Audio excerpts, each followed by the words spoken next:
Bugün güzel bir toydayız. Alaçay Şarkı Sarayı'nda. Güzel sanatkarımız Bahar Danışma getirdik. Salatını bizde bütün sanatkarlı ansamblı severler. Qarban Məhəmmədoğlu regionumuzun fəxri, xüsusilə vurgulayacağım ki, Azərbaycanımızın hər yerində sahib seçilir. Və bizdən burada olmağına sebepkarları məsələklərlə şimdi sebepkarlı hükümet olan ansamblı. Hamıdakı gözəl elimizə hər zaman koyuyoruz. Hər zaman bir yer buna, necə deyərlər, güc, güc.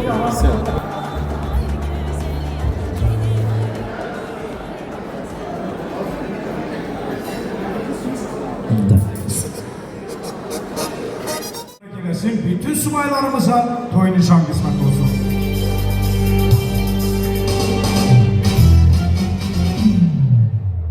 Salam bir daha her vaxtınız xeyirli olsun, hörmətli məclisəli, əziz qonaqlar. Yandırın şamları, alovlansın, alışsın. Şadlıq, sevinç bir-birinə qarışsın. Hamı bugün toy dündən danışsın.